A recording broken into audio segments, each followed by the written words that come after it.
प्रभु तेरी वाणी जीवन की रोटी, नैनों की ज्योति अंधेरा मिटाती।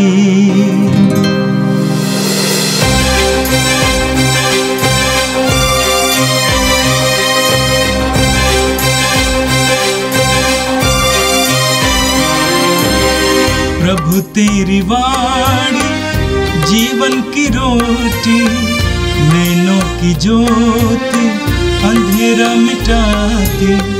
प्रभु तेरी वाणी जीवन की रोटी, नैनों की ज्योति अंधेरा मिटाती। वाणी वाणी वाणी वाणी वाणी पवित्र है, शाश्वत है, जीवन का मन्ना है। 3 दिसंबर शनिवार। पहला पाठ नबी यिर्मयाह का ग्रंथ, अध्याय 1, पद संख्या 4 से 9। प्रभु की वाणी मुझे यह कहते हुए सुनाई दी, माता के गर्भ में तुमको रचने के पहले ही से मैंने तुमको जान लिया। तुम्हारे जन्म से पहले ही मैंने तुमको पवित्र किया। मैंने तुमको राष्ट्रों का नबी नियुक्त किया। मैंने कहा, आह प्रभु ईश्वर, मुझे बोलना नहीं आता, मैं तो बच्चा हूँ। परंतु प्रभु ने उत्तर दिया, यह ना कहो, मैं तो बच्चा हूँ। मैं जिन लोगों के पास तुम्हें भेजूँगा, तुम उनके पास जाओगे, और जो कुछ तुम्हें बताऊँगा तुम वही कहोगे। उन लोगों से मत डरो, मैं तुम्हारे साथ हूँ। मैं तुम्हारी रक्षा करूँगा, यह प्रभु का कहना है। तब प्रभु ने हाथ बढ़ाकर मेरा मुख स्पर्श किया और मुझसे यह कहा, मैं तुम्हारे मुख में अपने वचन रख देता हूँ। यह प्रभु की वाणी है। संत लूकस के अनुसार आज का पवित्र सुसमाचार, अध्याय 10 वाक्यांश 1 से 16 तक। इसके बाद प्रभु ने अन्य 72 शिष्य नियुक्त किए और जिस जिस नगर और गांव में वे स्वयं जाने वाले थे, वहां 2-2 करके उन्हें अपने आगे भेजा। उन्होंने उनसे कहा, फसल तो बहुत है परंतु मजदूर थोड़े हैं, इसलिए फसल के स्वामी से विनती करो कि वह अपनी फसल काटने के लिए मजदूरों को भेजे। जाओ, मैं तुम्हें भेड़ियों के बीच भेड़ों की तरह भेजता हूँ। तुम न थैली, न झोली और न जूते ले जाओ, और रास्ते में किसी को नमस्कार मत करो। जिस घर में प्रवेश करते हो, सबसे पहले यह कहो, इस घर को शांति। यदि वहाँ कोई शांति के योग्य होगा तो उस पर तुम्हारी शांति ठहरेगी, नहीं तो वह तुम्हारे पास लौट आएगी। उसी घर में ठहरे रहो और उनके पास जो हो वही खाओ पियो, क्योंकि मजदूर को मजदूरी का अधिकार है। घर पर घर बदलते ना रहो। जिस नगर में प्रवेश करते हो और लोग तुम्हारा स्वागत करते हैं, तो जो कुछ तुम्हें परोसा जाए वही खा लो। वहाँ के रोगियों को चंगा करो और उनसे कहो, ईश्वर का राज्य तुम्हारे निकट आ गया है। परंतु यदि किसी नगर में प्रवेश करते हो और लोग तुम्हारा स्वागत नहीं करते, तो वहाँ के बाजारों में जाकर कहो, अपने पैरों में लगी तुम्हारे नगर की धूल तक हम तुम्हारे सामने झाड़ देते हैं। तब भी यह जान लो कि ईश्वर का राज्य आ गया है। मैं तुमसे यह कहता हूँ, न्याय के दिन उस नगर की दशा की अपेक्षा सोदोम की दशा कहीं अधिक सहनीय होगी। धिक्कार तुम्हें खोराजिन, धिक्कार तुझे बेतसैदा, जो चमत्कार तुम में किए गए हैं, यदि वे तीरूस और सीदोन में किए गए होते तो उन्होंने ना जाने कब से टाट ओढ़कर और भस्म रमाकर पश्चाताप किया होता। इसलिए न्याय के दिन तुम्हारी दशा की अपेक्षा तीरूस और सीदोन की दशा कहीं अधिक सहनीय होगी। और तू कफरनहूम, क्या तू स्वर्ग तक ऊंचा उठाया जाएगा? नहीं, तू अधोलोक तक नीचे गिरा दिया जाएगा। जो तुम्हारी सुनता है वह मेरी सुनता, और जो तुम्हारा तिरस्कार करता है वह मेरा तिरस्कार करता है। जो मेरा तिरस्कार करता है वह उसका तिरस्कार करता है जिसने मुझे भेजा है। यह प्रभु का दिव्य सुसमाचार है। क्रिस्त प्रभु की जय। क्रिस्त में प्यारे भाइयों और बहनों, आज माता कलीसिया एक महान संत का त्यौहार मनाती है, संत फ्रांसिस जेवियर, जिनका जन्म 7 अप्रैल 1506 ईस्वी को स्पेन में हुआ था। प्रारंभिक पढ़ाई करने के बाद में वह यीशु समाज में प्रवेश करते हैं, पुरोहित बनते हैं, और पुरोहित बनने के बाद में पुर्तगाल के राजा जॉन तृतीय और पोप की मदद से वे भारत गोवा आते हैं। और गोवा आने के बाद में संस्कृति को सीखते हैं, भाषा को सीखते हैं, वचन की घोषणा करते हैं, सुसमाचार को बढ़ावा देते हैं।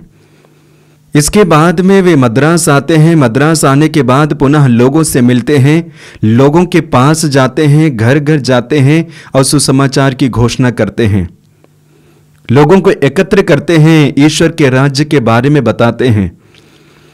काफी लोग सुनते हैं। सुनने के बाद जब वे समझने लगते हैं ईश्वर के बारे में, यीशु के बारे में, ईश्वर के राज्य के बारे में, वे प्रभु यीशु मसीह के शिष्य बने और इस तरह से उनकी संख्या भी बढ़ती गई।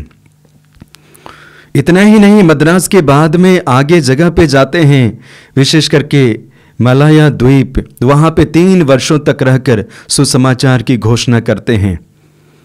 और वहीं जापान के एक युवक से उनकी मुलाकात होती है और दोनों एक दूसरे के प्रति काफी प्रभावित होते हैं। और संत फ्रांसिस जेवियर उन्हीं के मदद और उन्हीं के साथ वे जापान जाते हैं और भाषा को नहीं जानने के बावजूद भी उनकी मदद से सुसमाचार की घोषणा जापान में भी करते हैं। इतना ही नहीं, वहां घोषणा करने के बाद संत फ्रांसिस जेवियर पुनः गोवा आते हैं, कुछ समय रहते हैं, रहने के बाद में पुनः चीन के लिए रवाना होते हैं। वहां जाने के बाद कारणवश उनकी तबीयत खराब होती है और उनकी मृत्यु वही हो जाती है। इस तरह से हम संत फ्रांसिस जेवियर के बारे में देखते हैं कि कम समय में काफी जगह पे जाके सुसमाचार की घोषणा करते हैं। उनके अंदर में कहा जाए तो सुसमाचार घोषणा करने की आग लगी हुई थी। ईश्वर के राज्य और ईश्वर के बारे में बताने के लिए इच्छा काफी थी और इसलिए उन्होंने अपना जीवन को इसी कार्य को करने के लिए समर्पित करते हैं। क्रिस्त में प्यारे भाइयों और बहनों, इस प्रकार के कार्य ये सिर्फ हमारे बल के बदौलत नहीं होता है, बल्कि ईश्वर का हाथ होता है, ईश्वर की योजना होती है। और इसी को आगे वर्णन करने के लिए आज के दोनों पाठ सहयोग प्रदान करते हैं। आज के पहले पाठ में हम देखते हैं नबी यिर्मयाह के बुलावा के बारे में। वचन में पढ़ते हैं, नबी यिर्मयाह का ग्रंथ अध्याय 1 वाक्य 5 में पढ़ेंगे। माता के गर्भ में तुमको रचने से पहले ही मैंने तुमको जान लिया, तुम्हारे जन्म लेने से पहले ही मैंने तुमको पवित्र किया, मैंने तुमको राष्ट्रों का नबी नियुक्त किया है। परमेश्वर कहते हैं कि माता के गर्भ में रचने से पहले ही तुमको जाना, तुम्हारे जन्म लेने से पहले ही मैंने तुमको पवित्र किया और राष्ट्रों का नबी नियुक्त किया है। ये परमेश्वर करते हैं। क्यों? क्योंकि उनके जरिए अपने कार्य को विस्तार करना चाहते हैं, क्योंकि उनके जरिए परमेश्वर अपने आप को मनुष्य के बीच में प्रकट करना चाहते हैं और इसलिए ये कदम उठाते हैं, चुनते हैं, पवित्र करते हैं और राष्ट्रों के लिए नबी नियुक्त करते हैं। फ्रांसिस जेवियर के साथ में यही होता है। परमेश्वर ने उनको चुना, पवित्र किया, नियुक्त किया और एक तरह से राष्ट्र के लिए नबी के रूप में घोषित किया और भेजा, जाओ। तो आज जब उनके बारे में सोचते हैं, ये सिर्फ नबी यिर्मयाह और फ्रांसिस के लिए ही नहीं बल्कि आपको भी प्रभु बुलाते हैं। आपको भी बुलाते हैं इसलिए ताकि आपके जरिए भी परमेश्वर अपने आप को प्रकट करे लोगों के बीच में, अपने राज्य को प्रकट करे लोगों के बीच में। तो हमें भी इस बात को पहचानने की आवश्यकता है कि मैं भी प्रभु के द्वारा बुलाया गया हूं, मैं भी प्रभु के द्वारा नियुक्त किया गया हूं, मैं भी प्रभु के द्वारा पवित्र किया गया हूं। वचन में हम पढ़ते हैं आज के सुसमाचार में, वहां पे प्रभु यीशु मसीह अपने शिष्यों को अपने पास बुलाते हैं, बुलाने के बाद में नियुक्त करते हैं, और जहां जहां पे यीशु जाने वाले थे, जिस नगर में यीशु जाने वाले थे, वहां पे अपने शिष्यों को भेजते हैं और कहते हैं जाओ और वहां के रोगियों को चंगा करो, वहां पे शांति लेके आओ। जिस घर में तुम प्रवेश करते हो सबसे पहले कहो कि इस घर में शांति प्रवेश करे, शांति ठहरी रहे। अगर उस घर में कोई रोगी है, उस नगर में कोई रोगी है, उसे चंगा करो और कहो कि ईश्वर का राज्य निकट है, समय आ गया है, समय पूरा हो चुका है, ईश्वर का राज्य निकट है। यह संदेश देकर प्रभु यीशु मसीह अपने शिष्यों को भेजते हैं। क्रिस्त में प्यारे भाइयों और बहनों, हम आगमन काल में प्रवेश कर चुके हैं और आगमन काल दर्शाता है कि प्रभु का समय आ चुका है। प्रभु हमारे दिल में निवास करने वाले हैं, प्रवेश करने वाले हैं, लेकिन उससे पहले हमें अपने आप को तैयार करने की आवश्यकता है। जिस तरह फ्रांसिस जेवियर प्रभु यीशु मसीह के कार्य को शुरू करने से पहले अपने आप को तैयार किया, पवित्र आत्मा से भरे, प्रभु यीशु मसीह का गहरा अनुभव उन्होंने किया, परखा, और इसके बाद में लोगों को बांटने के लिए निकल जाते हैं। सुंदर उदाहरण हम बाइबल में पढ़ते हैं प्रभु यीशु मसीह के शिष्यों के बारे में। प्रभु यीशु मसीह के शिष्य काफी वर्षों तक यीशु के साथ रहे, अनुभव किए, यीशु को जाने पहचाने, यीशु के बारे में उनका गहरा अनुभव रहा। और इसके बाद जब पवित्र आत्मा का अभिषेक उनको मिलता है, वे लोगों के बीच में जाते हैं और घोषणा करते हैं कि हमने पुनर्जीवित यीशु को देखा है, हमने पुनर्जीवित यीशु को देखा है, क्योंकि वे हमें दर्शन दिए, साक्षात रूप से हम देखे हैं। मृत्यु के बंधन को तोड़कर महिमा के साथ तीसरे दिन पुनर्जीवित हुए। इस तरह से संदेश देना शुरू करते हैं, और जब लोग सुनते हैं, विश्वास करते हैं, विश्वास करने के बाद अनुयायी बनते हैं, शिष्य बनते हैं।